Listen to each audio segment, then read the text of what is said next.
How's it going, everyone? Wanted to do a video on this conversation that James Kourtides had with Father Seraphim Aldea. The section we're going to be taking a look at is a discussion they were having on end of life meaning and significance for the elderly and the sick. I think there's a lot of great takeaways and things to think about from the uh, experiences that they're sharing, the way they talk about this, the phrases and metaphors they use. So we'll get into it and we can have a little bit of a talk further about it at the end. So it's interesting how this experience with the elders, give you a glimpse into something that you're not really aware of until it I blossoms mean, in your heart. in some ways, this is to a much smaller degree the experience of the church. We learn from our elders, we learn from our holy women, our holy men. That's why we value so much this sense of tradition and something being passed on to us. You could say proudly, oh, I can do this on my own. But the reality is that if you look into your life, none of us is doing this on his own or her own.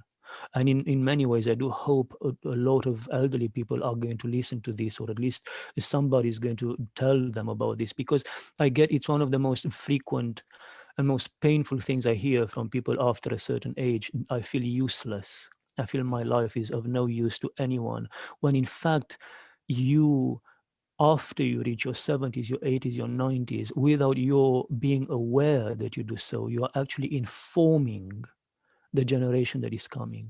People are watching, and there is something immensely beautiful in this, the fact that they can pass on to us in the almost despondent silence things that they have tried so hard to pass on to us when they were strong and younger, and we refused it back then. But now when they've let go, and now when we've reached a certain age and we hear the calling of Christ, it happens naturally. Hmm. I've met I've met wonderful, wonderful people whom God has kept alive through horrible pain and suffering, diseases like cancer or Alzheimer's or dementia, that God has kept them alive for 3, 4, 5 years in some cases, completely unmoving, completely, just from a worldly point of view, useless, just the idea of uselessness and waste. But seeing what their experience at the end has achieved for those who are watching them, the sense of forgiveness, a sense of peace, a return to faith, a return to the things that actually matter in these younger people of the next generation. Well, those 3, 4 years of them just lying down as a vegetable in a bed were, in fact, spiritually speaking, the most valuable years of their lives. Because to a certain degree, our elders are teaching us, including how to die. Hmm. That's why it's so important for them to value what they do, because it's like, people say, oh, be careful around youngsters, young children, 3, 4, 5, because they're like a sponge, they observe everything. And then we assume that somehow that is being lost. It's not lost, it's just that we no longer learn everything and detailed things. We learn principles and values and the way people respond to the big questions of life, such as how do you deal with pain, how do you deal with death, how do you make peace with the end of life, and all of that. Yeah, well said. And what I do for this brought up for me. What I do for work is we take care of medically fragile, a lot of times end of life children in the home, and children that go from the hospital. We provide round the clock nursing care in the home, and these children, 7, 8, 9 year old with late stage cancer. I mean, they end up teaching the nurses and the effect that they have on people's lives when these children are going through this immense, and we project onto them our fears of death. And they do it so gracefully and they do it so beautifully. I see them as little angels that come into this world for a short period of time to teach us and then leave it. And we look at it as such a tragedy, which it is, obviously, for the parents and for the people and for the child.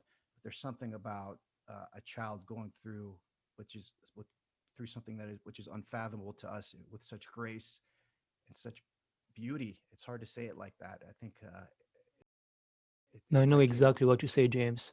I know exactly what you say, because by the grace of God, this is something we share to a degree.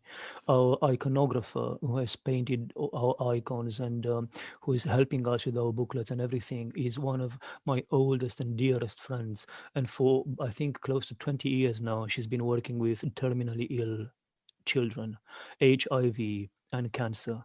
And you have to have the eyes to see the beauty and the value in this. And I'll give you just one example.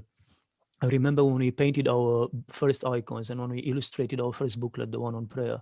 And she is a professional painter. This is what she does for a living. She's a professional painter, and she didn't know how to approach the idea of iconography in any way. And I told her to paint the faces of the monks she had met in my monastery, but use the eyes that she's seen in those children, Mm. because there is a sense of pain and yet peacefulness which you can only see in them.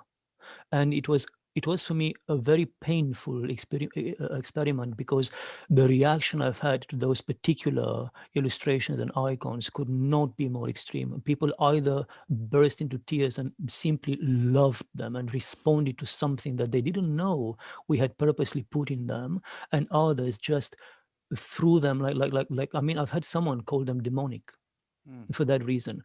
But there is something, if you have an openness in your heart to see pain, and beyond pain to perceive the human being which is in pain, then you are going to respond and you are going to be one with that human being, so you can help them move forward.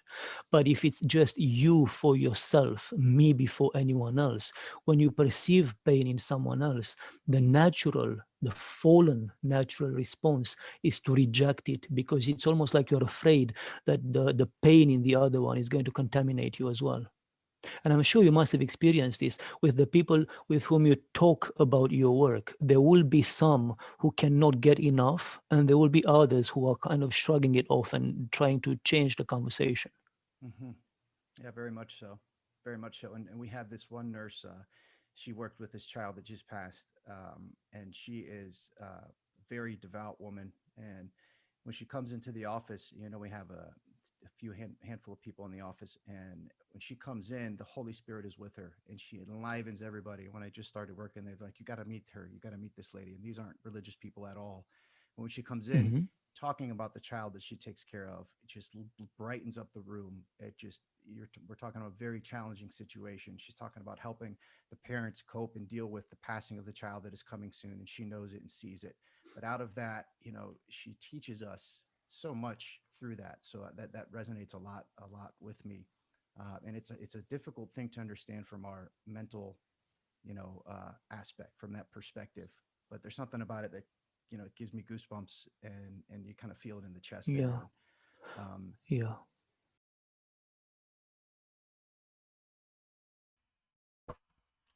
Yeah, so the thing that I've been thinking about most is the learning how to die, um, showing other people how to die, that metaphor of living.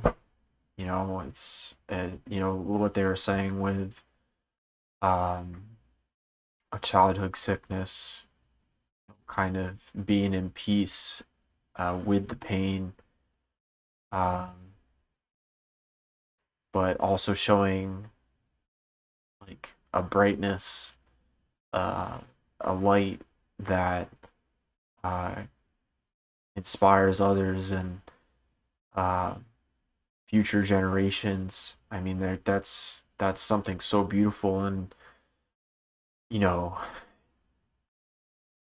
I think this is something that we should be considering, in our day to day lives of, how. I guess the thing, like, how are we showcasing our lives in a sense that we're always dying, we're dying. Are we dying gracefully? What are we passing on to the next generation that's filling them with light and hope? Yeah.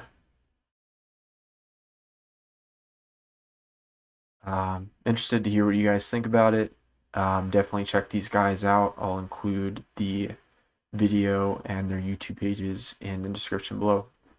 Be well. I'll see you next time.